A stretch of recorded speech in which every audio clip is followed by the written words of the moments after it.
Bien-aimé du Père, que la grâce et que la gloire reviennent pour toujours à notre Père céleste, que son nom soit et demeure pour toujours élevé, acclamé et adoré au plus haut des cieux. Je suis content d'être en connexion avec toi, d'être dans la présence de notre roi avec toi, afin que nous puissions ce matin recevoir ce que le Père a prévu pour nous, recevoir ce que le Père a planifié comme trésor spirituel, comme nourriture spirituelle pour notre croissance en Christ et pour notre bien-être dans la vie chrétienne. Bien-aimé de Papa, le thème que le Saint-Esprit nous donne en ces moments est un thème particulier. C'est un thème qui s'adresse à tout un chacun de nous. C'est un thème extrêmement important. Alors, prenons quelques instants pour, toi et moi, suivre l'esprit de vérité, le conseiller des conseillers, mais aussi le consolateur suprême dans ce thème, qui est un thème de consolation et qui porte sur la vie après la mort. Bien-aimé de Papa, pourquoi est-ce que le Saint-Esprit nous adresse ce message en ce matin? Parce que le Père sait et connaît ô combien la douleur du deuil est difficile, la douleur du deuil est terrible. Sache que quand nous perdons un être cher, quand nous perdons un être proche, sache que tu n'es pas le seul à pleurer. Sache que tu n'es pas le seul à traverser une zone de turbulence extrême. Sache que le Seigneur des Seigneurs, le Roi des Rois, notre Dieu Tout-Puissant, souffre avec toi parce qu'il ressent cette souffrance que tu traverses. Il ressent ô combien est pénible la situation, les moments que tu traverses. Alors, ne l'oublie jamais, tu n'es pas seul. Dans ces moments, il est avec toi et il traverse cette période de souffrance, cette période de difficulté avec toi. Non pas pour t'observer souffrir, non pas pour te regarder, mais au contraire pour partager cette douleur et pour te soutenir, pour t'élever, pour te relever, pour te fortifier et t'apporter la consolation qui vient de lui, parce qu'il est Dieu et il est au-delà de ce que nous puissions penser, au-delà de ce que nous puissions imaginer. Il voit ce que nous ne voyons pas, il sait absolument tout ce que nous ignorons. Alors, humbles aussi, marchons avec lui, gardons toujours la foi, ne baissons pas les bras, accrochons-nous à lui, bien que ce n'est pas facile. Regardons toujours à lui, car il est le Père qui nous aime plus que personne d'autre ne puisse nous aimer. Le Père nous donne ce thème par la grâce de son Esprit Saint en ces moments parce que il y a beaucoup de zones d'ombre autour de cette thématique. Il y a beaucoup de zones d'ombre, il y a beaucoup de questions que nous nous posons autour de ce point. Mais il est important de comprendre tout d'abord certaines choses. Bien-aimé du Père, il est important de comprendre quel est le cycle de l'existence de l'homme. Il faut remonter aux sources. Il faut remonter à l'origine de toute chose. Quand Dieu a créé Adam, il a fait Adam afin qu'Adam soit un être éternel. Adam était censé vivre pour toujours. Mais le problème qui s'est posé, c'est que Adam a délibérément désobéi à Dieu.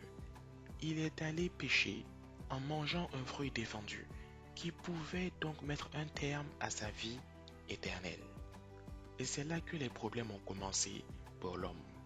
Parce que l'homme qui était censé vivre indéfiniment sur la terre a vu donc sa vie connaître un terme.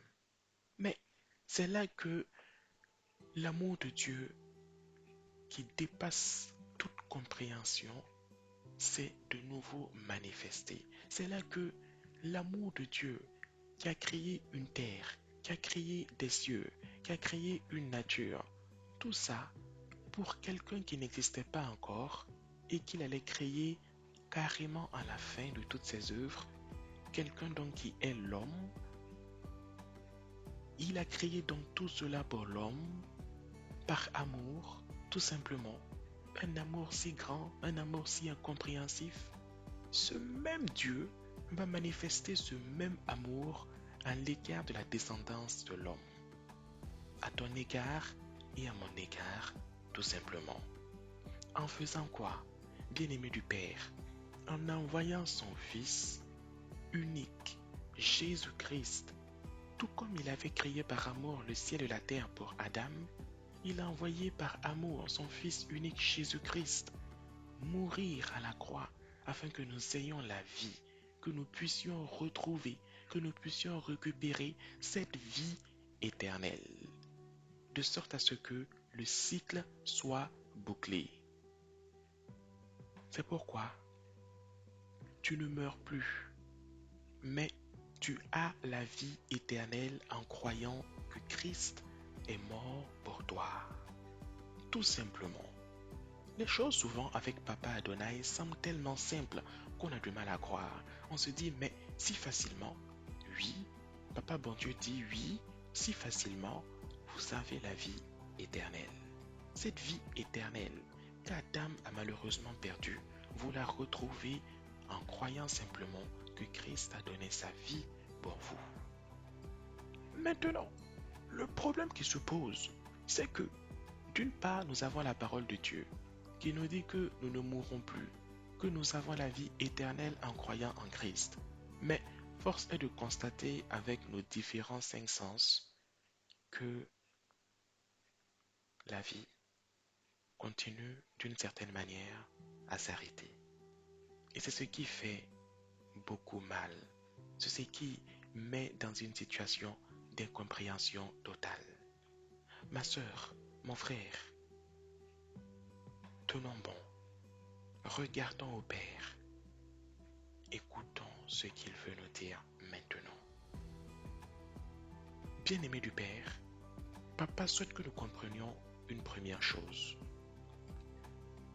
L'être humain est composé de deux parties. Oui, l'être humain se compose d'une part du corps, qui est charnel, qui est composé de tes os, de ta peau, de tes organes, de tes tissus, et d'une autre partie qui est composée de ton esprit. Certains diront, mais où est l'âme alors? Il y a eu un abus de langage. Oui, quand tu vas dans le grec ancien, l'âme désigne simplement la personne. C'est-à-dire que quand on dit l'âme de quelqu'un, c'est pour dire la personne elle-même en entier. L'âme désigne donc l'ensemble du corps plus de l'esprit qui constitue la personne. C'est ce que nous devons comprendre. Il y a eu donc un abus de langage. Quand l'on quitte la terre, l'âme ne s'en va pas à quelque part. Parce que l'âme, c'est le corps plus l'esprit réunis. Ce n'est pas l'âme qui s'en va, mais c'est l'esprit qui s'en va. C'est pourquoi, lorsque Christ a rendu le dernier souffle sur la croix, la parole dit, il rendit quoi? Il rendit l'esprit. Ok. Ça commence par la grâce du Père à se clarifier pour nous. L'esprit. C'est l'esprit donc qui continue à faire quoi? À vivre. Donc tu comprends que Papa Adonai dit toujours la vérité. L'esprit continue à vivre. Mais qu'en est-il donc du corps? Qu'en est-il donc de la chair? Tout se trouve dans la parole de Dieu. La parole de Dieu est la pureté même. La parole de Dieu est la vérité même. La parole de Dieu est tellement magnifique qu'elle ne se contredit aucunement. C'est pourquoi, quand tu prends la parole dans le livre de Genèse, tu verras que bien avant que le Nouveau Testament n'arrive, Dieu avait déjà expliqué que le corps de l'homme était une maison. Le corps de l'homme était une habitation spirituelle. C'était un vêtement spirituel qui était destiné à abriter qui? L'esprit. L'esprit de l'homme. L'esprit de Dieu. L'esprit. Et c'est pourquoi Dans Genèse, Dieu va dire à un moment donné qu'il n'est pas correct, que son esprit ne restera pas à toujours dans l'homme, car l'homme n'est que chair, et ses jours seront de 120 ans. Tout simplement pour dire que le corps charnel que tu as, que nous avons, est une habitation. L'habitation de son esprit. Et c'est pourquoi, plus tard, des siècles après, dans le Nouveau Testament, des puissants hommes de Dieu diront, après l'avènement du Seigneur Jésus-Christ, que le corps de l'homme est le temple du Saint-Esprit. Il n'y a aucune contradiction donc dans la parole de Dieu. La parole est uniforme, de bout en bout. Alléluia. Amen. Il est important de comprendre que tout ce que le Père nous dit n'est que vérité. Qu'est-ce qui se passe, bien-aimé du Père, après donc que nous ayons quitté la terre? Mais c'est la grosse question que beaucoup d'entre nous nous posons.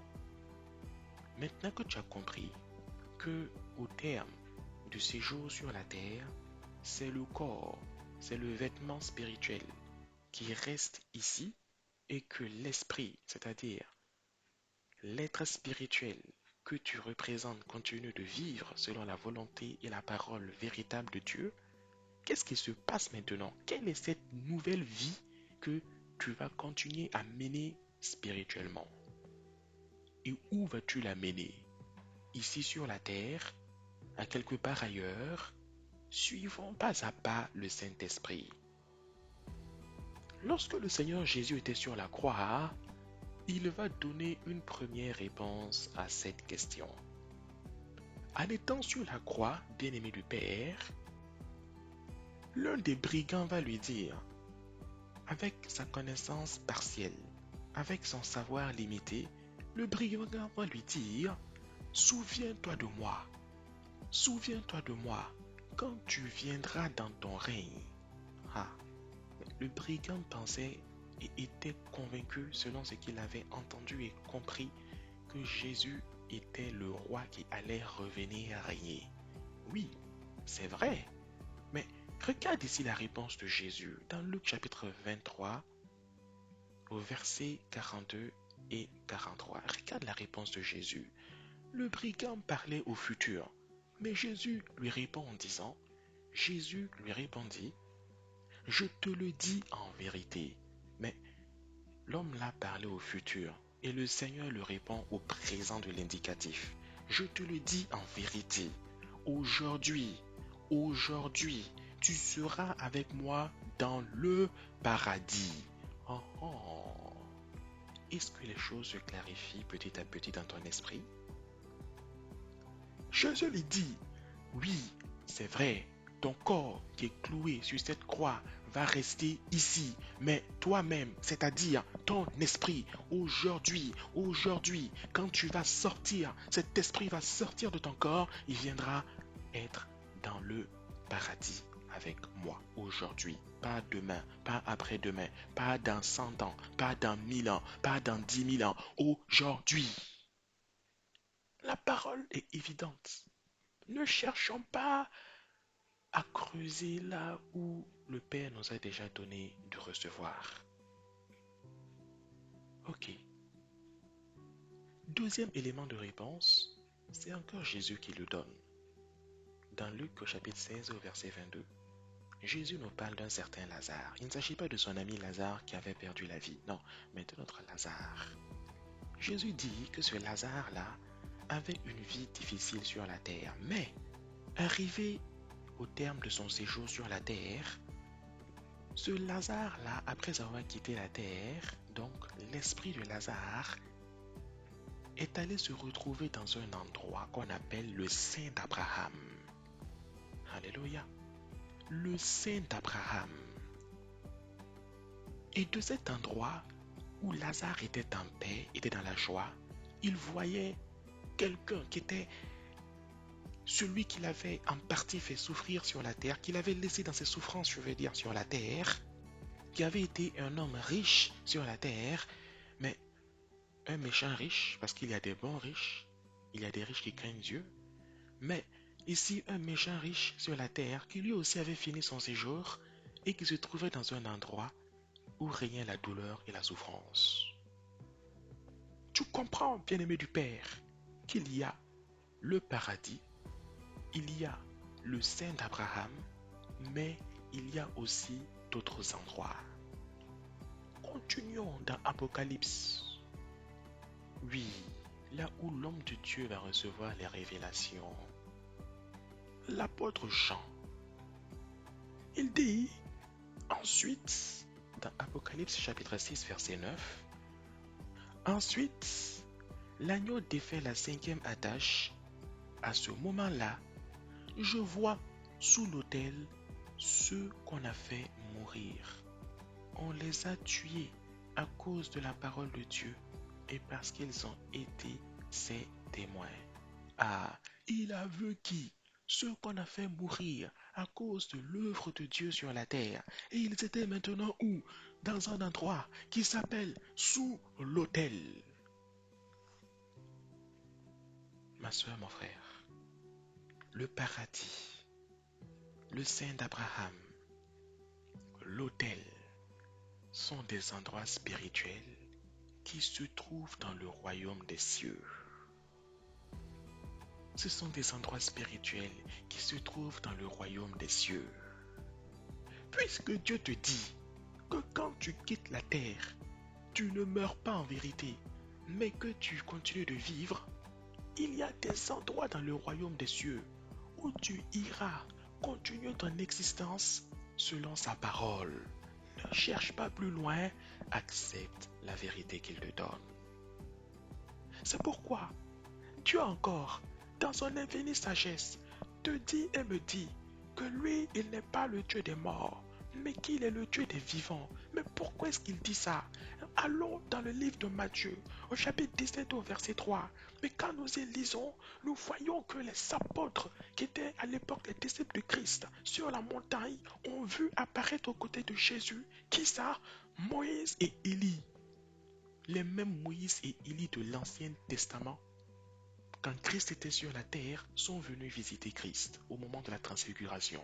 Mais Moïse et Élie, à l'époque, ils avaient quitté la terre, oui ou non? Ils avaient laissé leur enveloppe charnelle sur la terre, oui ou non? Mais qu'est-ce que Moïse et Élie alors font ici avec Christ des siècles plus tard? Tout simplement parce qu'ils étaient toujours vivants pour manifester l'accomplissement de la parole de Dieu. Leur esprit était auprès du Père et continuait à vivre tranquillement pendant que David est venu, pendant que Salomon est venu, pendant que tous ces hommes de l'Ancien Testament sont venus. Ces deux-là étaient auprès du Père et menaient la vie que le Père leur avait destinée à ses côtés. C'est pourquoi la parole de Dieu est claire et évidente. En résumé, toi qui as cru en Christ, au terme de ta vie sur la terre, tu vas commencer une nouvelle vie auprès de ton Père céleste. Au terme de ton séjour sur la terre, ton esprit va continuer une nouvelle vie auprès de ton Dieu. Il est important que nous connaissions, il est important que nous comprenions ces paroles de vie et ces paroles de vérité. Si nous ne comprenons pas ça, ce n'est pas simple.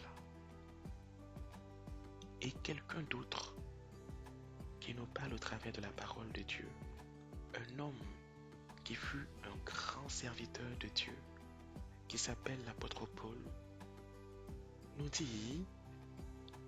nous dit dans 1 Corinthiens au chapitre 15 au verset 45, il dit, c'est pourquoi il est écrit, le premier homme, Adam, devint une âme vivante, donc un être vivant. Dans certaines traductions de la parole, tu verras traduit par être vivant. L'âme, c'est un rappel, la personne entière. Et l'apôtre Paul continue en disant, le dernier Adam est devenu qui? Un esprit vivifiant. Pour dire que l'esprit continue de vivre. Alléluia. Amen. Et c'est pourquoi encore l'apôtre Paul continue. Il continue plus loin en disant, en ce qui nous concerne, que nous devons faire preuve de patience. Nous devons faire preuve de patience. Car l'histoire ne s'arrête pas simplement avec la poursuite de la vie de l'esprit dans le royaume des cieux. Mais qu'en est-il du corps que nous avons laissé sur la terre? Ma soeur, mon frère, qu'en est-il de ce corps? Est-ce que nous pensons que Dieu crée des choses en vain? Pensons-nous que le Père va créer un corps simplement pour l'abandonner? Non. Tout ce que Dieu fait a un sens. Rien n'est fait au hasard. Dans 1 Corinthiens, au chapitre 15, du verset 35 au verset 38, il dit: Mais quelqu'un dira, comment les morts ressuscitent-ils? Et avec quel corps reviennent-ils? Oh, oh, donc tu comprends que le corps que Dieu a créé, il ne l'oublie pas non plus. L'apôtre Paul dit, ce que tu sèmes ne reprend point vie s'il ne meurt. Et ce que tu sèmes, ce n'est pas le corps qui naîtra.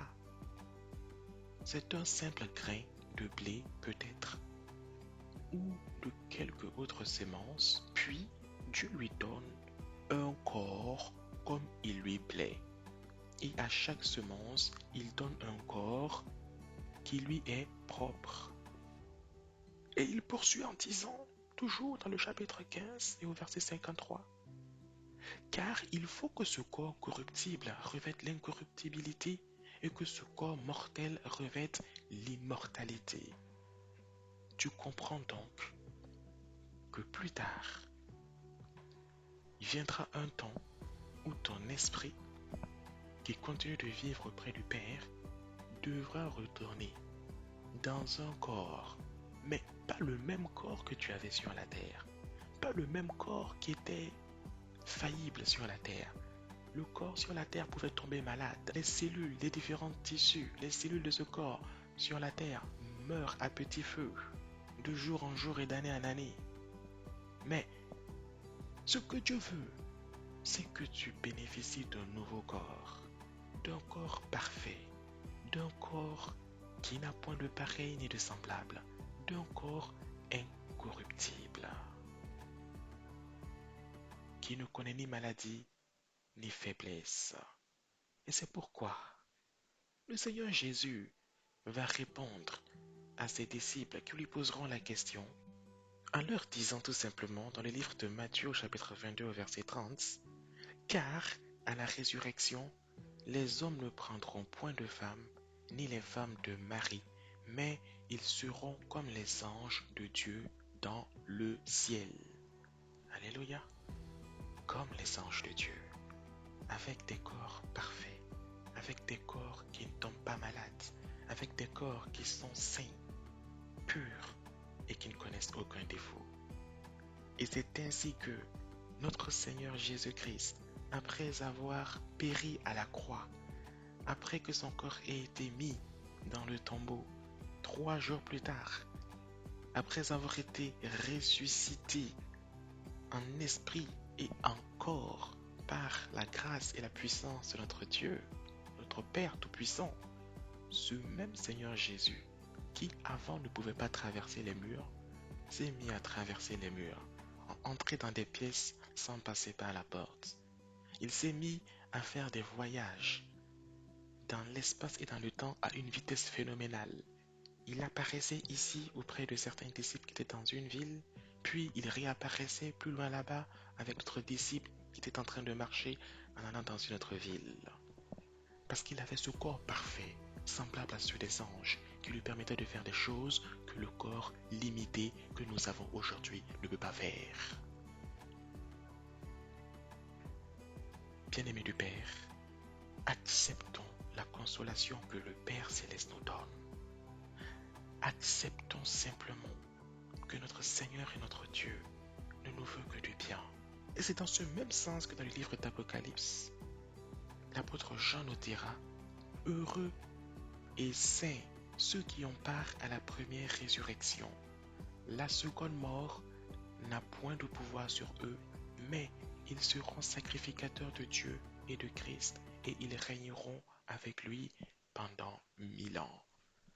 Bien-aimés du Père, ce passage fait l'objet de notre enseignement à part entière, mais tout ce que le Père souhaiterait que nous comprenions au travers de ce passage, c'est que simplement, sa volonté est que notre esprit qui habite dans sa demeure à ses côtés et avec lui au terme de notre séjour sur la terre puisse donc revenir, re-rentrer dans ce nouveau corps parfait qu'il nous donnera au travers de la résurrection dont il parle ici. Il y aura donc une première résurrection, puis une deuxième vague de résurrection, mais cela fait partie d'un enseignement différent qui n'a pas de lien direct avec ce que le Saint-Esprit nous donne en ce matin. Suivons pour toujours notre Père Céleste, car il est le seul qui puisse nous aimer plus que personne d'autre sur cette terre. Espérons toujours en lui, appuyons-nous toujours sur lui et rappelons-nous toujours cette parole de consolation qu'il nous a donnée dans le livre de Pierre, de 1 Pierre au chapitre 1 et au verset 21, en disant que Dieu a ressuscité des morts notre Seigneur Jésus-Christ et lui a donné la gloire, en sorte que notre foi et notre espérance reposent sur lui, Dieu. Alors, tenons bon, tenons ferme. Le Père sait que ce n'est pas simple. Traverser une situation où nous avons perdu des êtres chers n'est jamais quelque chose de facile. Mais gardons toujours dans nos cœurs et dans nos pensées la parole de Dieu qu'il nous adresse afin de nous soutenir, afin de nous consoler, afin de nous fortifier et de nous donner toujours d'avoir cette espérance qui vient de lui pour marcher avec lui, pour marcher pour lui et pour marcher en lui. Que la grâce et que la gloire reviennent au Père, que son nom soit et demeure pour toujours béni et que tout à nous marchons pleinement dans ses voies et dans sa volonté. Que le Père te bénisse, que son Esprit Saint habite et demeure en toi et que sa puissance céleste soit et demeure pour toujours manifeste au travers de ta vie, de ton séjour sur la terre et que tout en toi ne cesse de lui donner honneur, louange et gloire. Béni soit le Père, toi qui es son Fils chéri, toi qui es sa fille chérie, sa fille bien-aimée. Ne l'oublie jamais. Il t'aime, il t'aime et il t'aimera pour toujours et à perpétuité. Dans le nom de Jésus-Christ de Nazareth. Amen.